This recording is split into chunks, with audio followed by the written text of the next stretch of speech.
جب اس نے سب کچھ چھین لیا تو میں کہا کرتا تھا کہ میں ہی کیوں، اور مجھے لگتا تھا کہ وہ اس بات کا جواب مجھے زندگی بھر نہیں دے گا، اور میں یوں ہی ساری زندگی اس سوال کے پیچھے بھاگتے بھاگتے تھک جاؤں گا۔ میں تو بھول ہی گیا تھا کہ سوال ہی تو اس کا جواب ہوتا ہے۔ پھر جب اس نے ہر شے سے نواز دیا تو مجھے حیرانگی ہونے لگی کہ میں تو اس قابل نہیں تھا۔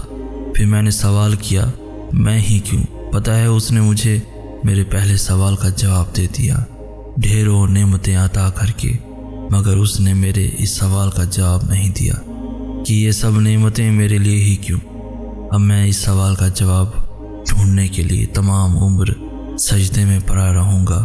شکر کے سجدے، کچھ سوالوں کے جواب نہ دے کر وہ کتنا بہتر کرتا ہے، اور کچھ راتیں وہ نیند سے خالی رکھتا ہی اس لیے ہے تاکہ اس کا بندہ اس سے باتیں کرے۔ جب کوئی اس سے نہیں مانگتا تب اس کا بندہ اس سے مانگے، اور پھر جو کسی کو بھی نہیں ملا وہ تمہیں عطا کر دیا جائے۔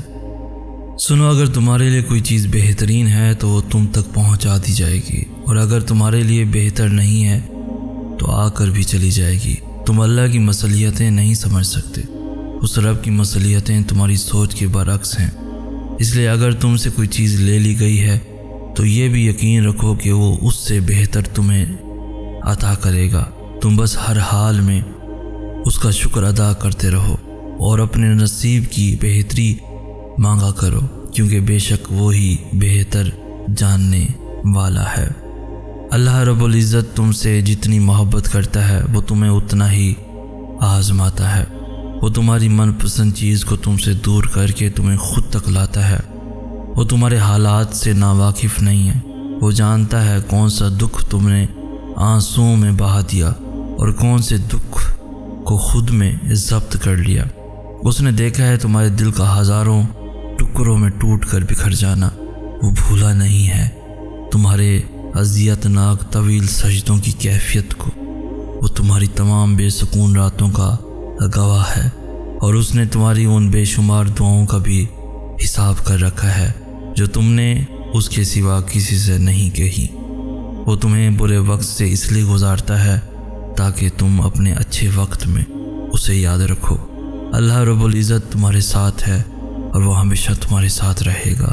وسیلے وہاں سے نہیں بن سکے جہاں سے تم نے سوچ رکھا تھا، تو یقین رکھو کہ وسیلے اب وہاں سے بنیں گے جہاں سے کوئی بھی تصور نہیں کر سکتا۔ ہر شخص کا اللہ پاک سے الگ رشتہ ہوتا ہے۔ اللہ سے اپنے رشتے کو محسوس کریں، اس پہ یقین رکھیں، اتنا کامل یقین کہ اس سے اپنی ہر بات منوا سکیں۔ یقین کریں اللہ کی محبت کے علاوہ کسی محبت میں سکون نہیں ہے، اس کے علاوہ کوئی اچھا دوست بھی تو نہیں ہے۔ یاد رکھیں اللہ نوازنے سے پہلے آپ کا اللہ پر یقین آزماتا ہے۔ جو اس یقین کی آزمائش سے فتح یاب ہوتا ہے، پھر اللہ کی نوازشیں اور عنایتیں آپ کے نصیب کا حصہ بننے کے لیے وقت قبولیت کی منتظر رہتی ہیں۔ اللہ سے مانگتے رہو، کیونکہ جو اللہ سے مانگنا نہیں چھوڑتے، اللہ ان کے لیے ان کی چاہ میں بہتری کی گنجائش نکال دیتا ہے، اور ساری بات بس اللہ کی رضا کی ہی تو ہوتی ہے۔ پھر چیزیں ہوں یا لوگ، کھوئے ہوئے سب واپس مل جاتے ہیں۔ کبھی کبھار زندگی میں ایسا موڑ آتا ہے جہاں ہم سبھی سوچتے ہیں کہ اب ہم خود کو بدل نہیں سکتے، اور پھر لوگ بھی ہمیں ڈرانے لگتے ہیں یہ کہہ کر کہ اب تو بہت دیر ہو گئی، اب تو اللہ معاف نہیں کرے گا۔ حالانکہ اللہ کے ہاں تو کبھی بھی دیر نہیں ہوتی، اور نہ ہی اللہ نے آپ کے واپس پلٹنے کے لیے کسی خاص وقت کی شرط مقرر کی ہے کہ اس وقت پر اگر پہنچ گئے سو پہنچ گئے، اس کے بعد نہیں آ سکتے۔ جب تک آپ کے جسم سے آخری سانس نہیں نکل جاتی تب تک آپ کے پاس اللہ کو منانے کی مہلت ہے، خود کو بدلنے کا موقع ہے۔ اللہ کا دروازہ ہر انسان کے لیے کھلا ہے، تو پھر آپ نے لوگوں کی باتوں میں نہیں آنا۔ جیسے اللہ کا ان کے ساتھ رشتہ ہے، ویسے ہی اللہ کا آپ کے ساتھ بھی رشتہ ہے۔ اللہ جتنا ان کا ہے اتنا ہی آپ کا بھی ہے، اور یہ حق آپ سے کوئی بھی نہیں چھین سکتا۔ اجر و ثواب کے فیصلے اللہ کے ہاں درج کی گئی انسان کی نیتوں پر اور عمل صالح پر ہونے ہیں، لوگوں کے تیار کردہ مردم شماری کے رجسٹروں پر نہیں کہ کس کو جنت میں رکھا جائے اور کس کو جہنم میں۔ تو پھر لوٹ جائیں اللہ کی طرف اس سے پہلے کہ لوٹائے جائیں، تھام لیں اللہ کے دروازے کو اس سے پہلے کہ یہ بند ہو جائے۔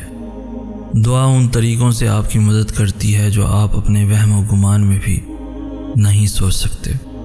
اس بات سے کوئی فرق نہیں پڑتا کہ آپ کے سامنے کتنی رکاوٹیں کھڑی ہیں، بس آپ نے اتنا یاد رکھنا ہے کہ اللہ ہمیشہ آپ کے ساتھ ہے، اور جب تک اللہ آپ کے ساتھ ہے آپ کوئی بھی جنگ جیت سکتے ہیں۔ تو جب کبھی دل مایوس ہونے لگے تو یاد کرنا جب اللہ نے قرآن میں فرمایا تھا کہ نوح علیہ السلام کے اس وقت کو یاد کرو کہ جب اس نے ہمیں پکارا تو ہم نے اس کی دعا قبول کر لی۔ اور یاد رکھو قبول نہ ہونے والی دعائیں قبول ہوئی دعاؤں سے بڑا معجزہ ہوتی ہیں، کیونکہ آپ کی کچھ دعائیں آپ کو توڑ دینے والی ہوتی ہیں، اور جب اللہ یہ دیکھتا ہے کہ آپ کی صاف نیت ہے تو اللہ آپ کو ان توڑ دینے والی دعاؤں سے بچا لیتا ہے، ان دعاؤں کے لیے جو آپ کے حق میں بہتر ہوتی ہیں۔ اور یہ سزا نہیں ہے، بلکہ اللہ کو آپ سے اتنی محبت ہے کہ وہ آپ کو غلط کا انتخاب کرنے نہیں دے سکتا، کیونکہ اکثر اوقات ہم خود ہی اپنے دشمن ہوتے ہیں اور اللہ ہمیں ہم سے ہی بچا لیتا ہے۔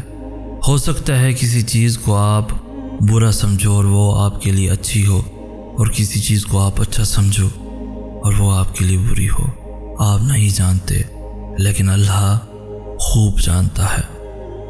اللہ کو منانا تو آسان ہے، لیکن اللہ کی ماننا مشکل کام ہے، اس لیے اللہ کبھی کبھار ہمیں زندگی کے اس موڑ پر لا کھڑا کرتا ہے جہاں ہمارے پاس کوئی بھی آپشن نہیں بچتا، پھر ہمیں اللہ کی ماننی پڑتی ہے۔ اور یہی ہمارے ایمان کا امتحان ہوتا ہے کہ جس چیز کا ہم اللہ سے دعویٰ کرتے ہیں کیا واقعی ہم اس پر پورا بھی اتر سکتے ہیں۔ اپنی رضا کے لیے تو سبھی یقین رکھتے ہیں اللہ پر، لیکن اللہ کی رضا کے لیے صبر صرف ایمان والے کرتے ہیں، پختہ ایمان والے۔ اور یاد رکھیں کہ جو اللہ کی بات نہیں ٹالتے اللہ بھی پھر ان کی بات نہیں ٹالتا۔ آزمائشیں ہی تو ہمارا ایمان زندہ رکھتی ہیں، اور ہمارا ایمان ہمیں زندہ رکھتا ہے، ورنہ ہم تو کب کے ختم ہو چکے ہوتے۔ ہر محرومی آپ کا امتحان ہے، اور امتحان میں پاس وہی ہوتا ہے جو استاد کو راضی کرنے میں کامیاب ہو جاتا ہے۔ تو آپ بھی راضی کر لیں اپنے نگران کو، اپنے اللہ کو۔